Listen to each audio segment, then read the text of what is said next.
नमस्कार दोस्तों, green bulls academy पर आपका स्वागत है। आज हम बात करने वाले हैं एक बहुत ही इंपॉर्टेंट टॉपिक की, जो कि एमबीए के पर्सपेक्टिव से बहुत इंपॉर्टेंट है। और अगर आप स्टॉक मार्केट को अच्छे से समझना चाहते हैं इन डेप्थ तक और उसमें करियर बनाना चाहते हैं, तो ये बहुत ही उम्दा वीडियो रहेगी आपके लिए। सो हम बात करेंगे आज फाइनेंशियल सिस्टम्स की। पर फाइनेंशियल सिस्टम्स के बारे में बात करने से पहले मैं बात करूँगा फाइनेंशियल मार्केट्स की।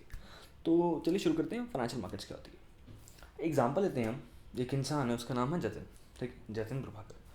मान लीजिए इस इंसान की जो इनकम है वो कितनी है, 1 लाख रुपए पर महीना है। इंडिया के अंदर रह रहा है वो। और आम खासा मान लेते हैं कि जतिन के जो खर्चे हैं वो महीने के 60,000 है। तो उसके पास हर महीने 40,000 बच जाता है। अब जतिन के पास दो ऑप्शन हैं। वो इस पैसे को सेव कर सकता है या वो इस पैसे को इन्वेस्ट कर सकता है। अब सवाल ये कि उसे सेव करना चाहिए, उसे इन्वेस्ट करना चाहिए। ये आप मुझे कमेंट सेक्शन में बता दीजिएगा। मैं अभी केस लेके चल रहा हूँ कि वो इन्वेस्ट करता है। तो चलिए, अब जतिन ने पैसा इन्वेस्ट करने का सोचा।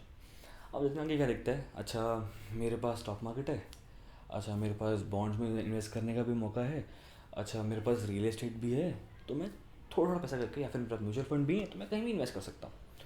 अब जितने भी ऑप्शंस जतिन को देखे, अगर आप ध्यान से देखें, उन सारे ऑप्शंस के अंदर एक सिमिलैरिटी है। दूसरे एंड पे जो भी कंपनी है, इंसान है, उसको पैसे की ज़रूरत है, यानी कि वो बोरोर है पैसे का। अब उसका मोटिव क्या है? जो पैसा हमसे मांगेगा, जो हम जहाँ इन्वेस्ट करेंगे, उसका मोटिव क्या है?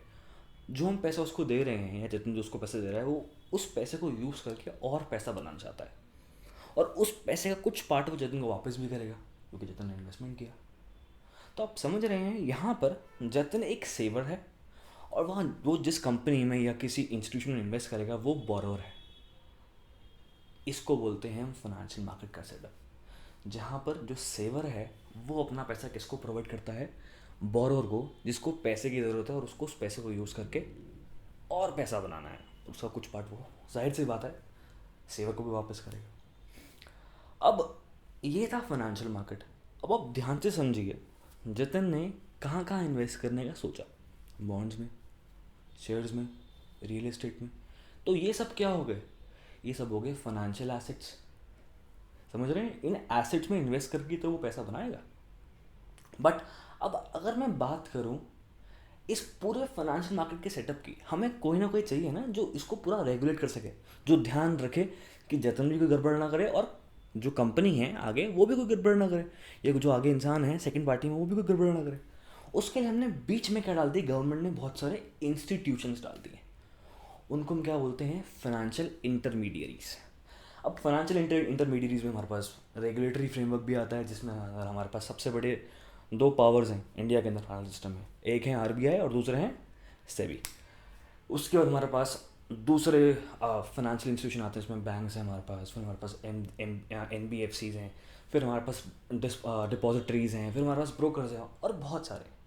अब इन सारे इंटरमीडियरीज का काम क्या है? हमने भी बात करी थी कि जतिन के पास पैसा था, उसने इन्वेस्ट किया है दूसरी कंपनी या किसी भी चीज़ में, किसी भी कंपनी में, किसी भी एसेट के अंदर। अब उसका जो पैसा है वो यहाँ से उस कंपनी में जा रहा है, फिर कुछ रिटर्न वापस आएगा। इस पूरी प्रोसेस को गाइड करने के लिए, इसको चेक करने के लिए कि सब कुछ सही तरीके से हो रहा है या नहीं हो रहा, इसके लिए फाइनेंशियल इंटरमीडियरीज यहाँ पे काम करते हैं। तो हम देख लेते हैं कि जो मेजर फाइनेंशियल इंटरमीडियरीज का क्या काम है। सबसे पहले हमारे रेगुलेटरी फ्रेमवर्क के इंटरमीडियरीज, उसमें आरबीआई और सेबी हैं। ये ध्यान रखते हैं कि मार्केट में कुछ भी गलत नहीं हो रहा है और सब कुछ नॉर्म्स के अकॉर्डिंग हो रहा है या लॉ के अकॉर्डिंग हो रहा है। जो लॉज हैं वो स्पेसिफिकली गाइडेड हैं हर चीज़ के लिए। बैंक के कुछ लॉज हैं, उनको उनके अकॉर्डिंग चलना पड़ता है। एनबीएफसी के कुछ लॉज उनको उनके उनके अकॉर्डिंग चलना पड़ता है। डिपॉजिटरीज के कुछ लॉज उनको उनके अकॉर्डिंग चलना पड़ता है। हमारे ब्रोकर से कुछ लॉज उनको उनके अकॉर्डिंग चलना पड़ता है। और आरबीआई और सभी ध्यान रखते हैं कि सारे के सारे इंस्टीट्यूशंस अपने लॉज के अंडर ही काम कर रहे हैं और नॉर्म्स को फॉलो कर रहे हैं। उसका आते हैं हमारे बैंक्स। बैंक्स का काम क्या होता है आप खुद समझिए। एक बैंक का मेजर काम क्या होता है? उसको डिपॉजिट्स लेने हैं, उसके आगे इन्वेस्टमेंट करना है और वहाँ से उसको पैसा कमाना है, जिसके थ्रू उनकी इनकम होती है। फिर हम आते हैं एन के अंदर। एन क्या होते हैं? ये होते हैं नॉन बैंकिंग फाइनेंशियल इंस्टीट्यूशन या कंपनीज। इन कंपनीज के अंदर ये बैंक्स नहीं होते, बट फिर भी ये कुछ ऐसी फाइनेंशियल सर्विसेज प्रोवाइड करते हैं जो बैंक प्रोवाइड करते हैं। जैसे एग्जांपल लोन।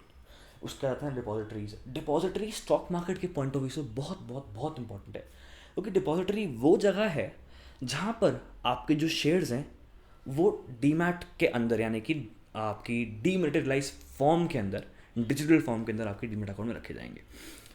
इसके बारे में हम डिटेल में बात करेंगे आने वाले कुछ वीडियोस के अंदर, बट अभी के लिए आप डिपॉजिटरी का याद रखिए। डिपॉजिटरी एक तरीके से वो जगह है जहाँ पे आपके शेयर्स, आपके बॉन्ड्स या आपकी सिक्योरिटी जो आपने खरीदी हैं वो एक डिजिटल फॉर्म में आपके अकाउंट में रखी हुई है, याद रखिएगा। फिर आते हैं ब्रोकर्स। ब्रोकर्स आप आम खास जानते ही होंगे, आजकल तो बहुत फेमस है, जैसे ही फाइनेंशियल इंडस्ट्री ने में बूम कर रही है तब से हम देख रहे हैं ब्रोकर्स तो बहुत ही ज़्यादा फेमस है। ब्रोकर्स क्या होते हैं? ब्रोकर्स एक्चुअली वो लेग हैं जो इन्वेस्टर्स को कंपनी से जोड़ते हैं with the help of a terminal जो वो अपने अकॉर्डिंग बनाते हैं। तो ये चीज़ हो गया। ये सारे हमारा पूरा पूरा फाइनेंशियल सिस्टम बनाते हैं। अब हमने क्या पढ़ा? फाइनेंशियल एसेट्स, हमने बात करी फाइनेंशियल मार्केट की, और हमने बात करी फाइनेंशियल इंटरमीडिएट्स की। जब वो तीनों एक साथ फंक्शन करते हैं इस पूरे सिस्टम को हम बोलते हैं फाइनेंशियल सिस्टम। इंडिया के अंदर भी ऐसे ही हमारा बहुत बेहतरीन फाइनेंशियल सिस्टम है, ऑल्दो हम नई नई अमेंडमेंट्स करते रहते हैं। अभी कुछ दिनों पहले ही एक अमेंडमेंट आया है बेसल 3, अगर आप जानते हैं उसके बारे में तो ज़रूर उसके कमेंट करें सेक्शन के अंदर। आप आगे नॉलेज स्प्रेड भी कर पाएंगे और आपका खुद को नॉलेज भी बढ़ेगा। तो आज के लिए बस इतना ही। इस वीडियो में हमने फाइनेंशियल सिस्टम्स की बात करी। नेक्स्ट वीडियो में हम बात करेंगे जो फाइनेंशियल सिस्टम के अंदर मार्केट्स हैं वो किस तरीके से बाइफरकेटेड है। नमस्कार दोस्तों।